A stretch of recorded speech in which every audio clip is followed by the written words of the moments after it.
Steve Nash joins us now via Cisco telepresence from L.A. And Steve, we appreciate you sticking around.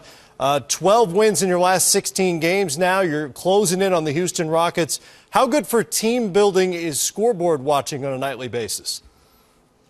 Well, it's good. Like last night when I think every team ahead of us lost. But, in the West, it's tough. I mean, most nights, you win and you don't gain any ground. So we got to play at a high level. We got to keep winning. Well, you said keep winning, Steve. At the beginning of the year when you first came to and signed with the Los Angeles Lakers, and then all of a sudden Dwight Howard comes in, the expectation level of where it is, where it is, and where it should be and will be. Well, yeah, I think in the summer, obviously, expectations were off the charts, within the locker room and without and outside. But, I'm not sure we fit as well together as maybe we predicted. We thought it would be easier to figure this out. But having said that, we've gone through a lot. We've had, I missed 7 weeks. Powell's, altogether, he's probably going to end up missing 7 to 9 weeks. Jordan Hill's missed half the season. So all those injuries coupled with the fact that we didn't have a training camp with Mike D'Antoni's made it especially difficult for us to find some cohesion. We're winning games right now, but I still don't feel like we have an identity or have reached our, anywhere near our potential. Well, speaking of that potential, Steve, if you had to pick one side of the ball, offense, defense, rebounding, sharing the ball, what is one thing you guys need to do to make sure you can get into that 8th spot? I think you always got to work on the defense. We got to figure out a way to be more consistent there. At times we're really good defensively, and other times, there's slippage or we let our foot off the gas a little bit. So, and I think we're small when Dwight's not in the game. Without Jordan and Powell. We got 3s playing the 4 and the 5. So, it's important to keep Dwight healthy and keep him on the floor because he's, our only big guy left.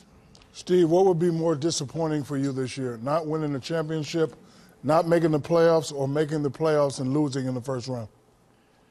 First of all, is this the Aristotle of big men? You know it is, baby. How you doing, baby? I miss you too, baby.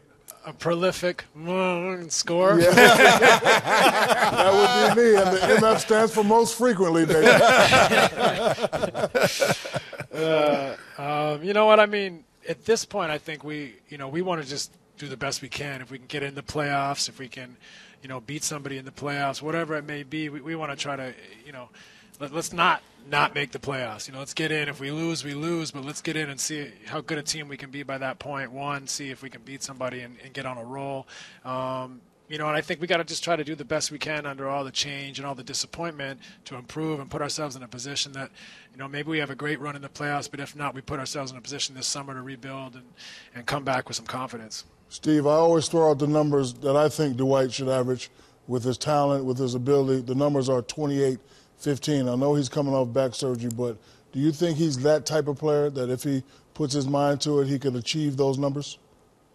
Yeah, I think he can eventually. I think, he's not the same physically, and I think he knows that. I think you can see when he plays. He's not as in great shape, I think, because of the back, but he's also not quite as mobile or as athletic as we're accustomed to. So in time, if he gets that back, that that strength and mobility back, coupled with the fact that I think that'll allow him to get in better shape, then that's the type of player he can be. I think at this point he's just got to continue to work, get himself stronger, get himself in better condition. Because when he moves well, he dominates. When he gets out of breath and he lags a little bit, he's not going to be as effective. So it's still a process for him. We know every day we see him going through it, and some nights he looks amazing, and other nights you can see physically he's struggling. But we're behind him, and hopefully he can get to those numbers at some point in the future. Steve, over the course of the season, we've spent, hours talking about the Lakers system, going back to the Princeton offense, and then when Mike D'Antoni came in. Well, in your mind, what is the system now, or is it just a matter of making it work on a nightly basis? Yeah, I think to be honest, we haven't really found our identity.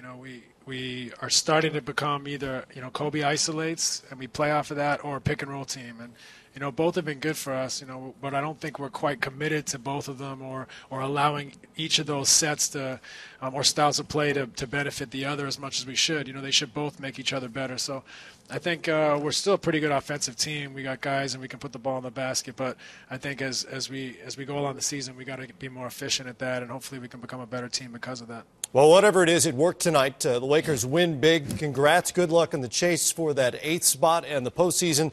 Steve Nash, who has 14 assists without a turnover in 2 games against the Timberwolves. this season. Talk to you soon. Ooh.